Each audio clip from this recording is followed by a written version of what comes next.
అజ్మీర్ ఇక్కడి దర్గా షరీఫ్ రాజస్థాన్లో అత్యంత ప్రసిద్ధి చెందిన యాత్రాస్థలం. సూఫీ సన్యాసి ఖ్వాజా మొయినుద్దీన్ చిష్తీ నివసించిన ప్రదేశం ఇది. ఈయన ఆశీస్సులు పొందడానికి ఏటా ఎంతో మంది భక్తులు వస్తుంటారు. దేశ విదేశాల నుంచి వచ్చి చాదర్లు సమర్పిస్తుంటారు. ఎన్నికల వేళ ప్రధానంగా అందరి దృష్టి ఇప్పుడు రాజస్థాన్లోని ఆ అజ్మీర్ పైనే ఉంది. ప్రధాన పార్టీలు అక్కడ గెలుపును ప్రతిష్టాత్మకంగా తీసుకున్నాయి. శతాబ్దాల పాటు రాజవంశాలు ఏలిన ఈ ప్రాంతంలో తమ ఆధిపత్యం కొనసాగించాలని చూస్తున్నాయి.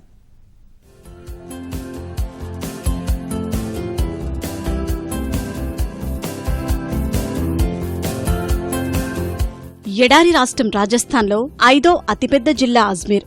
ఎంతో చారిత్రక నేపథ్యమున్న అజ్మీర్ రాజధాని జైపురకు 135 కిలోమీటర్ల దూరంలో ఉంది. క్రీస్తు శకం 7వ శతాబ్దంలో చౌహాన్ రాజవంశీయుడు అజయ్రాజ్ సింగ్ అజ్మీర్ను స్థాపించాడు. తరువాత మొఘలులు, మరాఠీలు, మేవార్లు ఎంతో మంది రాజులు ఈ ప్రాంతాన్ని పాలించారు. భారతదేశంపై దండెత్తి వచ్చిన మొహమ్మద్ ఘోరీ కూడా ఈ ప్రాంతాన్ని ఆక్రమించాడు. మరాఠాల నుంచి బ్రిటిష్ పాలకులు అజ్మీర్ను కొనుగోలు చేశారు. మేవార్ రాష్ట్రంలో అంతర్భాగమైన అజ్మీర్ అనంతరం ప్రత్యేక రాష్ట్రంగా కూడా ఏర్పడింది. చివరికి 1956 నవంబర్ 1న రాజస్థాన్ రాష్ట్రంలో కలిసింది.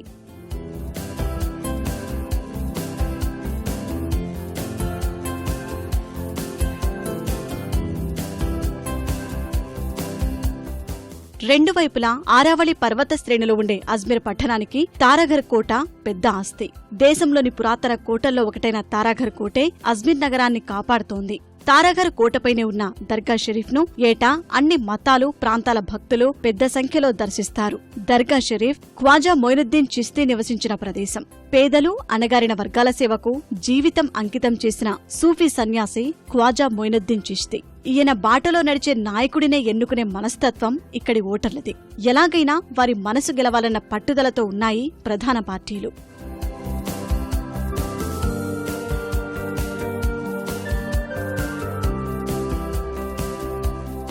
మొత్తం 25 లోక్సభ నియోజకవర్గాలు ఉన్న రాజస్థాన్లో అజ్మీర్ ఒకటి. 1952లో తొలి ఎన్నికల నాటికే నియోజకవర్గంగా ఉన్న అజ్మీర్ పరిధిలో 8 విధానసభ నియోజకవర్గాలు ఉన్నాయి. రాజకీయంగా చాలా ముఖ్యమైన ఈ ప్రాంతంపై భారతీయ జనతా పార్టీ, కాంగ్రెస్ ప్రత్యేక దృష్టి సారించాయి. ప్రపంచవ్యాప్తంగా ప్రసిద్ధి పొందిన ఈ స్థానాన్ని తిరిగి ఎలాగైనా కైవసం చేసుకోవాలన్న పట్టుదలతో హస్తం పార్టీ ఉంది. 2014లో ఇక్కడి నుంచి పోటీ చేసిన కాంగ్రెస్ యువనేత సచిన్ పైలట్ భాజపా అభ్యర్థి సన్వార్లాల్ జాట్ చేతిలో ఓటమి పాలయ్యారు. 2017లో సర్వార్లాల్ జాట్ మృతితో జరిగిన ఉప ఎన్నికల్లో అజ్మీర్ నుంచి కాంగ్రెస్ అభ్యర్థి రఘు శర్మ విజయం సాధించారు. ఈ సార్వత్రిక పోరులో అజ్మీర్ నుంచి భగీరథ్ చౌదరి, కాంగ్రెస్ నుంచి రిజ్జు జుంజున్వాలా పోటీ పడుతున్నారు. 5 ఏళ్లలో 2 పార్టీల అభ్యర్థులకు పట్టం కట్టిన ఇక్కడి ప్రజలు ఈసారి ఎలాంటి తీర్పు ఇస్తారో ఉత్కంఠగా మారింది.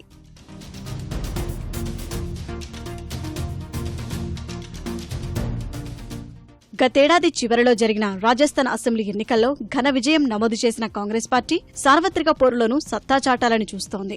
అజ్మీర్ లోక్సభ స్థానం పరిధిలో మొత్తం 8 అసెంబ్లీ స్థానాలుండగా దూడు, మసూదా, కేక్రీలో కాంగ్రెస్, అజ్మీర్ ఉత్తరం, అజ్మీర్ దక్షిణం, పుష్కర్, నషీరాబాద్లో భాజపా, కిషన్ఘర్లో స్వతంత్ర అభ్యర్థి గెలుపొందారు. అజ్మీర్ నగరంపై మంచి పట్టున్న భాజపా 2013లో ఇక్కడి 8 స్థానాల్లోనూ గెలిచింది. అనంతరం మారిన రాజకీయ పరిణామాల నేపథ్యంలో రాష్ట్రంలో అధికార మార్పిడి కూడా జరిగింది. అధికార మార్పిడికి పేరున్న రాజస్థాన్లో ఈసారి అజ్మీర్ ప్రజలు ఎవరి పక్షాన నిలుస్తారనేది ఆసక్తిగా మారింది.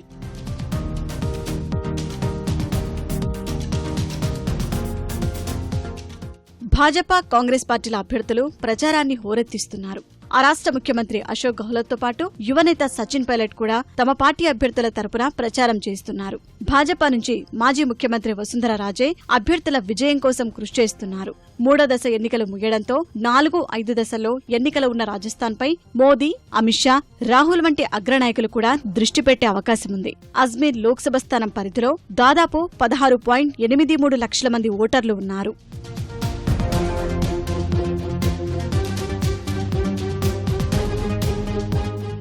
మోదీ ప్రభంజనంతో 2014 ఎన్నికల్లో అఖండ మెజారిటీతో గెలిచిన భాజపా రాజస్థాన్లో అన్ని స్థానాలు కైవసం చేసుకుంది. ఈసారి కూడా 25కి 25 స్థానాలు గెలవాలన్న పట్టుదలతో కమలం పార్టీ ఉంది. 2018లో రాష్ట్రానికి జరిగిన అసెంబ్లీ ఎన్నికల్లో 100 స్థానాలు గెలుపొంది అధికారంలోకి వచ్చిన కాంగ్రెస్ ఇక్కడ వీలైనన్ని లోక్సభ స్థానాలు గెలిచి కేంద్ర పగ్గాలు చేపట్టాలన్న యోచనలో ఉంది. ఈ హోరాహోరీ పోరులో చారిత్రక అజ్మీర్లో గెలుపు ఎవరిని వరిస్తుందో వేచి చూడాలి.